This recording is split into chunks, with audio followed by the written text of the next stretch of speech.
저도 좀 느껴봤던 거고. 네.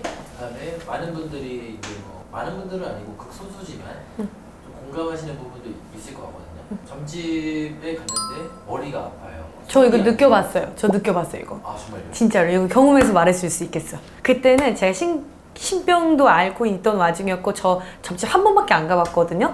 점집 한 번밖에 안 가봤는데 그때 들어가자마자 진짜 제가 제일 겪기 싫은 손님이 누군지 아세요? 모릅니다. 그건 변하지 않아. 1순위가 있어. 나 같은 손님. 과거 나 같은 손님은 제가 앞으로도 무수히 남았겠지만 다시는 만나고 싶지 않아요. 그런 류의 손님이 저일 것 같아요. 여기 들어가자마자 제정신이 아니니까 너무 울렁울렁거리고 막 여기서 미쳐버리겠고 막 이게 사방팔방에 있는 것들이 막 움직여서 보이는 거예요. 이게 점집에 들어갔는데 그리고 빨간 조명으로 나를 감싸더니 이게 진짜 정신병 걸린 것처럼 미쳐버리겠어서 그 앉아서 주저앉아서 지금은 목이 많이 쉬긴 했는데 하이톤의 그 목소리 있잖아요. 가뜩이나 목소리도 되게 큰데다가 소리를 지르고 주저앉아서 비명을 질러버렸어요 그냥. 그러니까 그 무속인 얼마나 당황했겠어요. 그래서 아 진짜 나는 나 같은 손님은 진짜 만나고 싶지 않다 이렇게 생각을 하는데 그거는 이유는 조금 몇 개가 있을 거라고 생각이 드는데 우선 첫 번째는 점집이라고 해서 안 좋은 기운이 못 들어간다고 생각도 하지만 그 무당이 얼마나 기도도 열심히 하고 여기 터에 안 좋은 것도 정리정돈이라고 해야 되나? 부정 같은 것도 걷어냈고 어떤 상태로 있느냐가 중요한데 그 상태가 아니라 여기에도 탁 기운이 들어와 있다 그러면 그걸 빨리 느껴서 머리가 아플 수도 있고요. 아니면 제가 그랬던 것처럼 신기운이나 조상기운 그런 게 있는 사람들은 유독 또 자기가 따라다니는 것들이 평상시엔 못 느꼈던 것들이 그 장소에 가면 여기 왔네 자기를 알아달라고 더 그럴 때도 있어요. 자기한테 붙어있는 것들이. 그래서 무당집에 있는 기운 때문에 아픈 것도 있지만 자기가 가지고 있는 기운이 유독 또 알아달라고 자기한테 그러니까 또 아플 때도 있는 거예요. 일명 이제 신감을 그쵸. 그리고 그냥 기운이 조금 있는 사람이고 아니면 탁한 기운이 너무 많다거나 그럴 때 머리가 아플 수 있다. 네, 머리가 아플 수 있어요. 그리고 오면 아까 얘기한 것처럼 속이 뭐 울렁거린다거나 아니면 여기는 이 땅은 가만히 있는데 막 여기가 막 움직이는 듯이 막 이렇게 느껴질 때가 좀 있거든요. 그렇게 느껴진다거나. 네. 그런 사람들은 해결 방법이 뭐가 있을까요? 해결 방법 하나 있죠. 뭐 구슬해야죠. 뭐 어떡해요. 탁한 기운이 있으면. 근데 구슬하는 게 맞기는 하지만 그게 뭐 당장 갑자기 구슬한다고 없어지거나 이런 건 아니고요. 묵혀왔던 세월이라고 표현을 하는데 무당들이 나랑 몇 년이 그 기운이 있느냐에 따라서 한 번에 없어지지가 않거든요. 그런 건 구슬해도. 순간적으로 그냥 여기에 탁한 기운이 있어서 느낀 경우 같은 경우에는 그냥 저는 간혹 상문 조금 들거나 앞에 좀 안 좋은 거 있으면 걷어드릴 때가 좀 있거든요. 뭔가 그냥 진짜 그냥 제가 걷어드린단 말이에요. 그렇게 그냥 걷어들여서 없애서 되는 분도 있고 구슬해야지만 되는 분도 있지만 진짜 막 몇십 년이 그렇게 되신 분들 같은 경우에는 구슬 한 번 한다고 해서 되지가 않아요. 이번 내용도 좀 갑자기 어려워졌죠, 여러분. 이런 증상이 있으신 분들은 이거를 한 번 그것만을 위해서 따로 찍는 게 낫지 않을까요? 희망하자고. 왜냐하면 사람들이 쉽게 생각을 해서 굿 한 번 하는데 그게 왜 안 없어져요? 이렇게 생각을 하는데 귀신도 나랑 오래 있으면요. 여기 몸속에 쉽게 있으면 한 번에 안 나가요. 네. 마마님, 네. 제가 그 어떤 시청자보다 점집을 많이 다니거든요. 최고로 다니죠. 최고로. 근데 지금 찍고 있는 마마홍이나 찍고 있는 다른 선생님들 같은 경우는 안 그랬는데 과연 머리가 아픈 곳이 많아요. 아니면 귀에서 이명이 들리거나. 저런 분들은 이제 신 받으셔야 돼요. 아니고 점집을 가셨는데 머리가 아프신 분들이 이제 덕분 씨뿐만 아니라 일반 손님들도 있어요. 그런 거는 이제 한마디로 그렇게 생각하면 돼. 채널이 안 맞는 거예요. 채널이 안 맞는 거고 이렇게 얘기하면 글쎄 믿을까 안 믿을까 그건 모르겠어. 아무튼 무엇인가가 잘못하면 신에서 때리는 거예요.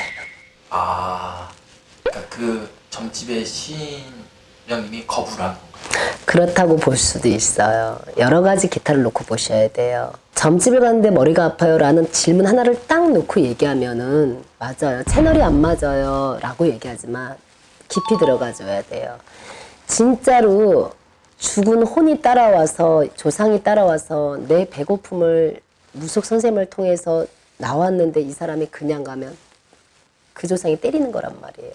내가 너를 여기까지 데리고 왔는데 네가 그냥 가면 어떠냐 해서 그 자손을 때리면서 그 조상이 그 사람을 때려서 머리 아픈 경우가 있고, 덕분 씨 같은 경우는 채널이 안 맞는 거고, 또 어떤 사례자는 신의 기운이 있는 분이에요. 내일 모레 진짜 무당이 돼야 될 정도로 신기가 강한데 이 선생님의 신이 조금 안 맞는 경우, 선생님이 선녀가 주장으로 모셨는데 이 신을 받아야 할 제자님의 신이 더 셀 경우, 그럴 때는 이제 머리가 아플 때도 있고, 머리가 아프다는 건 하나의 어떤 표적이거든. 하나의 어떤 주파수를 놓고 얘기를 하는 거잖아요. 그런데 머리가 안 맞는다는 거는 주로 그렇게 보시면은 여러분들이 이해하기 쉬울 거예요. 물론 저희 선생님들 쪽에서는 여러 가지가 나와요. 얘기가 조상님이 와서 밥을 달라는데 네가 그냥 가니까 조상님이 때리는 경우가 거의 있다고도 보고, 그런데 간단하게 여러분들이 점집을 가면 이 집 가는데 머리가 아파요 이런 경우는 사례가 그렇게 많이 갈라지죠. 채널이 안 맞는 거 여러분들 그렇게 생각하시면 돼요.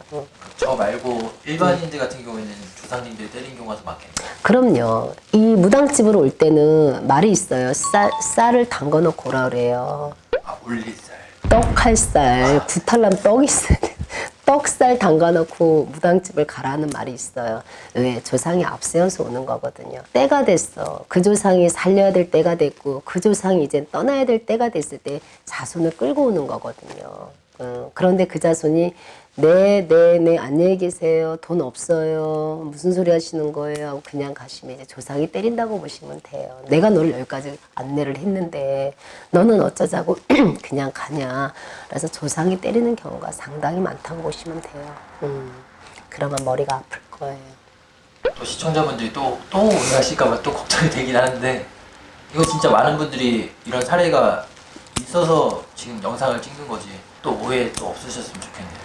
어쩔 수 없어요. 오해를 하시더라도 여러분들이 이해하는 날까지 저는 이 방송을 계속 해야 돼요. 여러분들이 이해를 하시고 어떤 이해성이 돼야 다음 걸 진도가 나가요. 무턱대고 할 수 없어요, 여러분들. 무턱대고 뭐 어떻게 안 돼요, 그거는. 일단 이해를 하셔야 돼요, 여러분들이. 그래서 아 이런 거구나, 저런 거. 그러나 바른 마음으로 이해하셨으면 좋겠어요. 이렇게 나쁜 선입견을 갖지 마시고, 아, 무속 세계는 이런 게 있구나. 우리 하나님 세계는 이게 아닌데, 우리 수녀님은 이게 아닌데 라고 정리정돈을 여러분들이 하시라고요. 여러분들이. 저는 그 기회를 드리는 거예요, 여러분들한테. 무턱대고 무당말이 맞다는 게 아니라 무당말이 맞다고 인정을 하시려면 이 선생님이 천혜로서 내가 이 말이 맞더라. 제가 그랬잖아요. 삼성생명에 없는 그것이 교보에 있습니다. 교보에 없는 게 삼성에도 있습니다.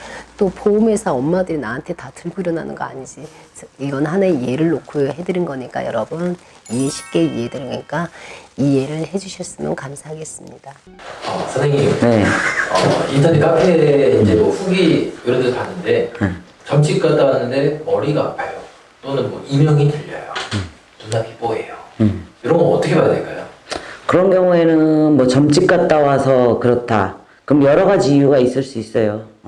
뭐 이렇게 얘기하면 안 되지만 그 집에 부정이 들어와서 있을 수도 있고 뭔가 좋지 못한 것들이 따라 붙을 수도 있고 그런 일들이 있으니까. 그래서 그런 게 며칠씩 막 가시는 분들도 있고 아니면 뭐 반나절 가시는 분들도 있고 뭐 하루 지나면 또 괜찮으신 분들도 있고 또 어떤 분들은 또 갔다 와서 잠잘 때 가위 눌리거나 또 그러셨다는 분들도 있어. 또 영적인 기회를 받은 건가요? 그럴 수 있어요. 상당히 그게 커요. 특히나 이제 우리가 신가물이 있거나 영매처질이신 분들이 그런 걸 많이 느끼지. 일반인이 그렇지는 않아요. 그런 것뿐만 아니라 어떤 분들은 며칠 또 갔다 와서 나쁜 일이 생겼다는 분들도 계시고 또 원인이 뭐 때문에 그러는지는 나도 그냥 말로만 들어서 알 수는 없어. 근데 그런 형태들로 뭔가 나타나시는 분들이 있었다는 거야. 좋은 영향은 아니네요. 그렇죠. 좋은 영향은 아니죠. 그래서 선생님들이 가끔 그런 얘기 하시잖아요. 손님도 나하고 인연이 돼야지 맞는다고. 오히려 나한테 극이 되거나 충이 되는 집을 갔을 수 있다는 거지. 그날 일진이 안 좋을 때 안 좋은 방향의 점집을 갔을 수 있다는 거예요. 우리가 절로 공방이라는 말을 하거든. 그냥 공방하고는 달라요. 전로공방이 들었을 때 그런 현상이 사실은 일어난다고 봐요, 우리는. 그래서 왜 이런 거를 뭐라고 얘기하냐면 희한하게 사장님도 우리 집 올 때 몇 번씩 같은 자리 돌 때 있고 분명 여기 같았는데 아니고 그런 기운하고 약간 비슷하다고 봐야 돼. 그럴 때 가면 나한테 해가 될 수 있다. 예를 들어서 우리가 이제 뭐 장례식 갈 때 귀신이 붙지 못하게 파다고 소금 뭐 이런 거 챙기잖아요. 네. 점집 갈 때 그런 거 갖고 와도 좀 도움이 되나요? 그렇지는 않네. 근데 장례식장 갈 때도 꼭 그거 갖고 와서 도움이 되는 건 아니에요. 그거 갖고 갔다 와도 상문 걸린 사람 걸려. 그거 왜 그럴까? 대답을 해봐. 당할 날이었나? 내가 그랬잖아요. 뭔가 그게 중요한 게 아니라 그날 일진이 중요한 거라고. 별지랄을 다 하고 가도 일진이 독한 날은 방법이 없어요. 내가 그래서 그게 백분지일이라고 했지. 저 따로 보면 일진 좋은 날, 예를 들어 우리 날 중에는 뭐 이민날도 있고 예, 그런 날들이 다 있잖아요. 있죠. 저의 일주랑 맞추는 거예요, 날을. 그렇죠. 맞춰야 되지. 우리가 산소탈을 잡는다든가 산소 이장하는 날, 애기 태결할 때 뭘로 보겠어? 그 내가 그랬지, 그거 진짜 작업하는 거 힘들다고. 일일이 날 12시간을 다 빼야 되니까. 보통 일이 아닌 거야. 그래서 이제 이사 날짜를 잡잖아요. 그러면은 신수를 봐요. 그럼 어느 달이 딱 나오잖아. 그럼 그 달 중에서 날을 찾아요. 일단 12개 중에 하나, 그다음에 30개 중에 하나네요. 그렇지. 그 45일 중에 날을 찾아. 날을 찾아서 시간까지 봐요. 근데 대부분 시간에 문제가 생길 때는 그렇게 많지 않아. 간혹가다 걸리긴 하는데 재수 드럽게 없을 때는 날도 안 좋고 시도 안 좋고. 그래서 좋지 못한 날, 좋지 못한 기운을 갖고 있는 날 내가 그 점집에 갔던 거야. 그러니까 그 누속인 잘못도 아니지, 자기의. 그렇지. 일진이 그런 날이었던 거예요. 그래서 근데 그게 여러 가지 형태로 나타난다는 게 문제야. 그 100명 중에 한 명 있을까 말까의 그런 분들이 뭐 10분, 50분 중에도 아니고 진짜 간혹가다 한 번씩 그렇게 얘기하시는 분들이 있거든. 근데 그날 본인의 일진이 나빴던 거지. 그 다음번에 그러면 다시 한번 가보세요. 내가 그래. 그때는 괜찮을 거예요. 본인 일진이 안 좋았던 거예요. 라고 얘기하거든요. 나는 그렇게 딱 그냥 결론을 내려봐야 돼.